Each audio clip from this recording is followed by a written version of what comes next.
Hello বন্ধুরা, তো আজকের রেসিপি মতিচুরের লাড্ডু। তো লাড্ডু তো আমরা সবাই খেতে পছন্দ করি। তো আজকে খুব সহজ পদ্ধতিতে তোমাদের আমি এই মতিচুর লাড্ডুটা করে দেখাবো। তো এখানে দেখতেই পাচ্ছ আমি ছোলার ডাল ভিজিয়ে রেখেছি, বেশ রাতভর ভিজিয়ে রেখেছিলাম, এটাকে ওভারনাইট এটাকে ভিজিয়ে রেখেছিলাম। আর এরকম একটা ছাঁকনিতে রেখে দিয়েছি জলটা ঝরার জন্য। তো পুরো জলটা ঝরিয়ে নিয়েছি। আর এখন এটাকে জল ছাড়া করব পেস্ট। তো এতে কোনো রকমেরই জল দেওয়া যাবে না, জল দিলে আমাদের লাড্ডুগুলো একদমই ভালো হবে না। তো এখানে দেখতেই পাচ্ছ জল ছাড়া এরকম পেস্ট করে নিয়েছি। আমার এই ভিডিওর কোনো অংশ যদি তোমাদের ভালো লেগে থাকে তাহলে প্লিজ একটা লাইক কমেন্ট শেয়ার করো। আমার চ্যানেলে নতুন থাকলে প্লিজ চ্যানেলটিকে সাবস্ক্রাইব করে আমার বন্ধু হয়ে আমার পাশে থেকো। তো এখানে দেখতেই পাচ্ছ আমি কড়াই বসিয়ে দিয়ে দিয়েছি তেল। আর এখন ওই যে ডালটা আমরা পেস্ট করে রেখেছি সেখান থেকেই ছোট ছোট বড়া বা পকোড়া সাইজে এটাকে ভেজে নেব। তো বেশ 5 মিনিটের মধ্যে এটা ভাজা হয়ে যাবে। আর হ্যাঁ, এটাকে একদম লাল লাল করে পকোড়ার মতো ভাজা যাবে না, জাস্ট নর্মালি যখন তোমাদের মনে হবে যে এটা ভাজার ডান হয়ে গেছে তখনই এটাকে নামিয়ে নেব। তো এখানে দেখতেই পাচ্ছ ছোট ছোট করে 2 আঙুলের মাঝখানে এটাকে একটু প্রেস করে আমি যে কয়টা তেলের মধ্যে দেওয়া যায় আমি দিয়ে দিচ্ছি। মতিচুরের এই লাড্ডুটা খুবই সহজ, আর বাড়িতে বানালে কেউ বুঝতেই পারবে না যে এটা আমরা মার্কেট থেকে কিনে আনিনি। তো এখানে দেখতেই পাচ্ছ বড়াগুলো আমি দিয়ে দিয়েছিলাম, এখন এটাকে উল্টে নিচ্ছি।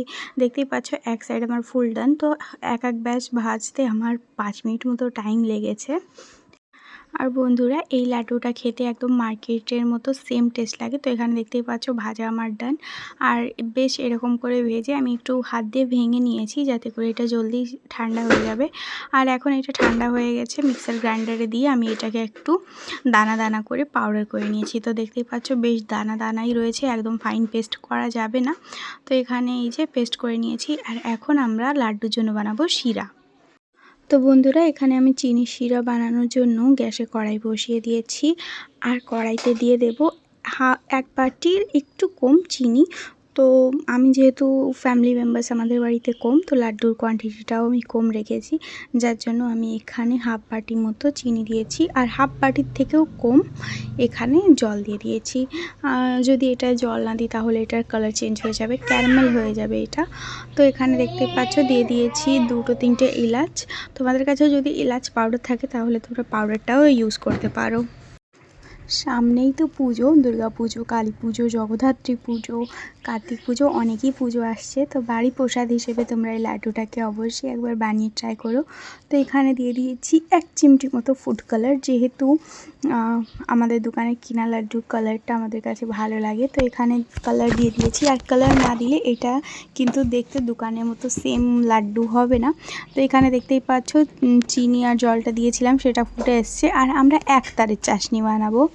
তো একতারের চাশনি বানালে লাড্ডুটা ভীষণ সুন্দর হবে, গোল শেপ দিতেও ইজি হবে। তো এখানে দেখতেই পাচ্ছ আমি ফুড কালার দিয়ে দিয়েছি, চিনি, জল সব কিছু দিয়ে এই যে এখন এটাকে আমি শিরাটা তৈরি করছি। আমার চ্যানেলে যে নতুন বন্ধুরা আসছো, আমার ভিডিওতে অনেক অনেক ভালোবাসা দিচ্ছ, তাদের অনেক অনেক ধন্যবাদ। তো প্লিজ বন্ধুরা আমার চ্যানেলটিকে সাবস্ক্রাইব করে বন্ধু হয়ে আমার পাশে থেকো। তো এখানে দেখতেই পাচ্ছ আমি খুন্তির সাহায্যে নেড়ে চেড়ে এর তারটাকে দেখছিলাম যে তার হয়েছে কিনা। তো এখানে দেখতে পাচ্ছ ফুড কালার দেওয়ার কারণে কালারটা কিন্তু এখনই দারুণ লাগছে।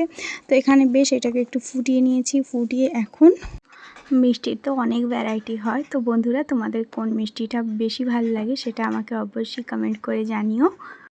আর তোমাদের যদি কোনো রেসিপি দেখতে হয় তাহলে অবশ্যই সেটাও আমাকে কমেন্ট করো, আমি চেষ্টা করব সেটা বানিয়ে তোমাদের সঙ্গে শেয়ার করার। তো এখানে দেখতেই পাচ্ছ এখন জাস্ট আর কয়েক সেকেন্ড লাগবে এখানে তারটা আসতে। তো এখানে আমি খুন্তির সাহায্যে বারবার উঠে এরকম করে হাতা থেকে ঢেলে দেখছি যে তারটা এসেছে কিনা।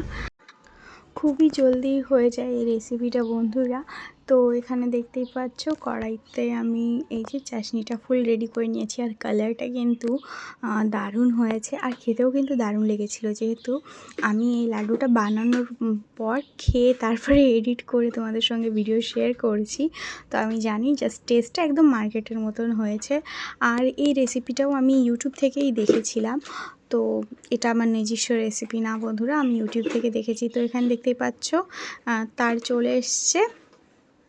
আর এখন আমরা অ্যাড করব ওই যে ডালের যে পাউডারটা আমরা করে রেখেছি সেই পাউডারটা। তো বন্ধুরা এটা হচ্ছে আমাদের রেসিপির ফাইনাল প্রসেস। এখানে যে ডালগুলো আমরা পেস্ট করে রেখেছিলাম তো সেটা দিয়ে দিয়েছি, আর দিয়ে এটাকে এখানে নেড়ে চেড়ে নিচ্ছি। আর এখন তোমাদের কাছে দেখে যে এটা একটু গ্রেভি মানে একদম নরম মনে হচ্ছে, তবে না, এটা নরম একদমই থাকবে না। লাড্ডু বানানোর সময় একদম পারফেক্ট হয়ে যাবে। তো দেখতেই পাচ্ছ আমাদের লাড্ডুর ফাইনাল লুক। তো বন্ধুরা আজকের মতো ভিডিওটা আমি এখানেই শেষ করছি। দেখা হবে কাল নতুন একটা ভিডিওর সঙ্গে। ততক্ষণ সবাই ভালো থেকো, সুস্থ থেকো। Thank you for watching my video. Don't forget to subscribe my channel.